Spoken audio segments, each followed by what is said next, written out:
Hello everyone, thanks for tuning in and welcome to Questpoli, the marked series of interviews with the executive candidates for the SRC. I'm Kendra Perrin, Editor-in-Chief of the Mark, and with me here today are Nigel, McKenzie, and Eva Schipper, political analysts and correspondents. Third-year student Colin Wilt is running as an independent candidate for Minister of Finance. His platform includes promises to form a financial committee to move the role of funding proposals away from the full SRC, and also to have a guest from the student body sit in on each meeting with full voting powers. So we'll start off, Colin. At the core of your platform is the proposal to create a financial committee that would move the role of funding away from the whole SRC into the funding committee. So I guess, why does this need to happen? It's interesting because I recently submitted a proposal to the SRC, and Daniel has been my roommate, so I've been hearing about it for a while. And right now it seems that the SRC is spending most of its time working on proposals rather than focusing on their individual mandates. And so I want to kind of do two things. The first is allow the SRC ministers to focus more on their objectives outside of funding proposals. And the second is, I think that in like the cases that I was sitting in on, there's too many voices, and essentially too many votes depend on these very, very small issues that might not necessarily be either relevant or necessary to the particular proposal. So a lot of agendas and a lot of ideas flow into this. And so my proposal essentially would be a 5-person committee with 1 to 2 student voter. I still need to work on that idea a bit. And so that essentially allows for not as, essentially it kind of tries to get rid of power blocks and allow the SRC ministers to focus more of the time on doing what they want to do rather than, only proposals. Do you think power blocking has been an issue this year? I think so, yes. Can you explain just briefly, in case people aren't familiar with the concept of power blocking? So what I mean by power blocking is, in any case when you have a large group of people, you're eventually going to find people who agree with your ideas or agree with your agenda, and you kind of form a block of votes. So either yes votes or no votes or abstaining votes, stuff like that. It's not necessarily a bad thing. It's just kind of how politics works, I guess. So I kind of want to limit that, though, so I don't really have an articulate way of saying it other than that. Okay, and can I ask, just would this eradicate the Tuesday meeting from being under the domain of the full SRC? Because the Tuesday meeting is pretty much entirely concerned with funding proposals? Yeah, so what I want to do is I want to have a funding meeting, and then I want to have a meeting to do other things. And so because the SRC spent most of its time working on monetary proposals, that we don't really have an idea what that is yet. But I think that should be 2 separate things. So I'm focusing completely on a separate meeting at the moment and working it from there. Okay. Just one more question about the financial committee. Would it be the 3 executive members plus a student voter plus who would the 5th member be? So what I'm thinking is having a rotating panel in and out. And so right now I'm thinking either 1 or 2 permanent members. The permanent member would be the Minister of Finance, and then maybe 1 other permanent member. But other than that, I would want people to rotate in and out so we get a multitude of voices, and so we also eliminate that 1 power block. So if there's 2 permanent members, they're either going to be always clashing heads, always agreeing, or somewhere in the middle, and so I kind of want to avoid that. And I think it's, that would be a way of getting more interesting votes and more interesting voices in the mix. Are you from the States? I am. Have you been reading about the Supreme Court? I have. So, following along this funding proposal thread, you have this idea of 1 guest voter. Yeah. Do you think that it's representative to have a, well, first of all, there's no possible way for the whole student body to have a chance to be on the funding proposal, or the funding body. So, first of all, it doesn't seem to be quite representative, and then they're going to have control of 1/5 of the voting power for the budget. Do you think that's democratic, or? Yeah, it's interesting you say that. Yeah, it does give some students disproportionate influence over how the budget is perceived. So that is an issue I have to address. But the way I'm looking at it now, and it's essentially, that's the best way to phrase this. Can you rephrase the question so I can answer it and I forgot it really quickly? Yeah, sure. So there's no way for every student to be equally represented. There's just not enough time in a weekly if you only have 1 person per week.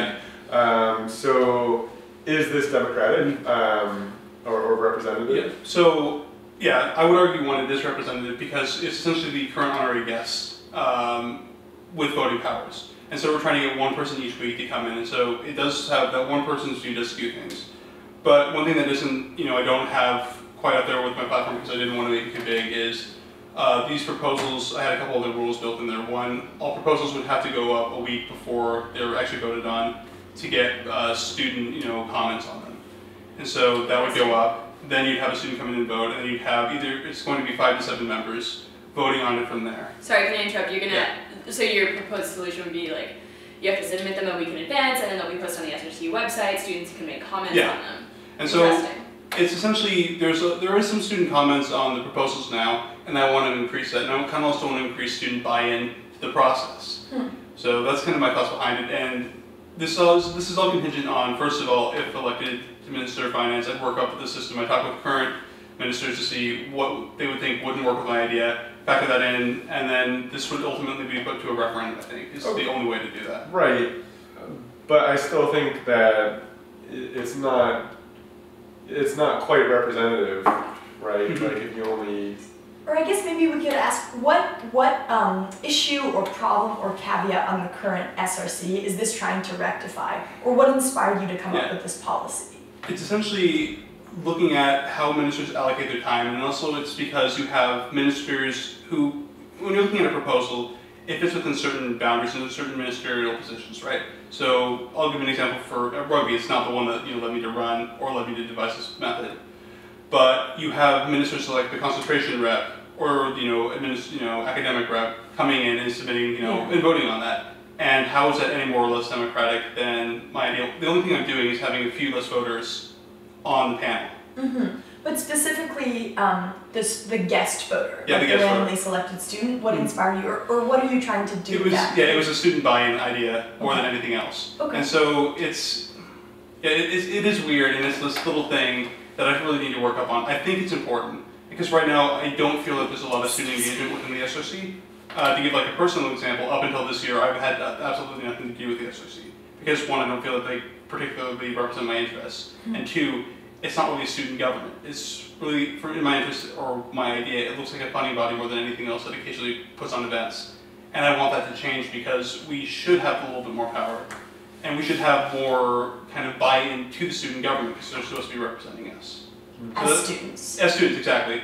And that's kind of my idea behind it, and it's by far not perfect, but hopefully with a little bit more work it will be, or as close to as possible. I don't think anything would really be perfect. So you say that you hadn't been to any SRC meetings before this year. About how many have you been to this year? 3. 3? Okay. So I'm just curious why we should believe that you know what needs to change with SRC finances if your exposure to the current SRC changes. That's a fair question. First of all, Daniel Herman is my roommate, so I've been hearing about SRC stuff for this entire year, and usually he comes back, and I can't really speak for him. I can just give my comment to that. So usually there's a little bit of frustration with all his time is spent looking at proposals or doing like these kind of office hour work when he wants to be looking at academic stuff. And so that's kind of the thing that inspired the change more than anything else. Is I think SRC ministers could do so much more and inspire more events, more projects, more stuff like that if they have a little bit of time that they're not spending focusing only on monetary proposals. So that's kind of how I think I have a little bit of an idea. I don't have a full idea, of course. Just a quick follow-up on that. So other than Daniel's feedback, have any other kinds of research informed your platforms? Have you looked at precedent at other universities where student governments have some kind of separation? Yeah, oh, sorry. No, go ahead. It is interesting. My idea is very similar to the platform James is running on. Yeah. He's also looking at the idea of a financial subcommittee. I do it a little bit differently than he does, and that's from 2 different angles of looking. And I've done a little bit of research, glancing at ideas, but it's more of, I think this would be a little bit better if we break it into a subcommittee rather than having 11 voices. I've been using the song Too Many Cokes as a good example. Is at this point, you want enough voices that it does represent people, but you don't want too many, otherwise it becomes a little bit of a slog because, like on the rugby proposal, to give another example of the same thing, we spent about 20 to 30 minutes debating over these little tiny things, like things have gotten stolen in the past, what are you going to do to fix that? We're kind of one of those, we'll cross the bridge when we get there. We can talk to athletics, and also no one's going to steal a 50-pound bag, unlike soccer balls. So it's little things like that. that inspire the changes more than anything else. And you're perceiving that as a waste of ministers' time, basically. Yeah, and it's one of the reasons why you don't maybe have as many people going to SRC meetings, because it's like 2.5 hours. Yeah. And that's really hard, because I had a comment, saying, I'm a student, I don't have like this much time to go, spend on like this little thing, like going and talking to like a candidate about stuff like that. And for 2.5 hours, it's a big block. Like if I'm blocking at 2.5 hours, it better be something, interesting, it better be something good, yeah. Totally. So I want to talk specifically about the part of your platform where you say you want to implement a policy to put a 2-month buffer on proposals over $1,500. So they'll have to be proposed 2 months before they're actually going to take place. Yeah. But this year, almost every single meeting has included a proposal over $1,500. You think this policy will encourage students to engage in better long-term planning for big events, things that cost $1,500? Or does it just mean students are going to propose less events because they won't be able to think that far ahead? Yeah, so the idea definitely needs to change, because I was actually thinking about the same thing today of, like the rugby budget ideas and stuff like that, they came into kind of fruition. It took about a month from beginning to submission process. And so I might think of submitting that down to 1 month or a couple weeks. But the idea behind it is the same idea as, I think Marcella's group brought up as well, is you don't want the situation where the SRC is almost pressured to fund a big ticket item. Like they gave the example of Dancing Bear on their website, whereas I agree that, I personally wanted to fund like the whole $10,000 for the artists, but it was kind of was a sticking point, because it's either we get the money and we get them, or we don't get the money and we lose them. And it's the same thing. There was like a speaking colloquium. I'm saying that totally wrong, I'm sorry. But it's essentially, we have someone booked, we have the advertisement, we just need the money now. And that was a very contentious issue at the SRC. And so that's what I want to try to fix, is either a month or a couple weeks in advance. You have to have planning. If it's a big ticket item, you have to come in front of us so we don't feel the pressure to do that, and we can actually make the decision whether it is in the best interest of Quest to fund this. So it's making the possibility of a no somewhat more feasible? Without putting proposers in an awkward position where they have to rescind promises that they made, or... I mean, in both cases, I agree they should have been funded. It just is, because when you're looking at like the SRC ministers, I think only one is running for re-election, or one is looking at running again. Yeah. And that's kind of a burnout rate that, frankly, is really weird, because when you're looking at student government, especially in universities, these are generally students who, this is something they want to do in the future. It's not always the case, but having some kind of role in student government or government in general. Yeah. And so when you have people who that should be their passion, it's weird that it's like, I don't want to do this anymore. Yeah. So it's kind of, that's another thing that kind of plays a little part in my campaign. I think that's it for me. Yeah. Great. All right, well, thank you so much for tuning in, and thank you so much to Colin for joining us on Questpoli. And remember that regardless of who you vote for, just go out and vote this Friday, February 26th. Thank you very much.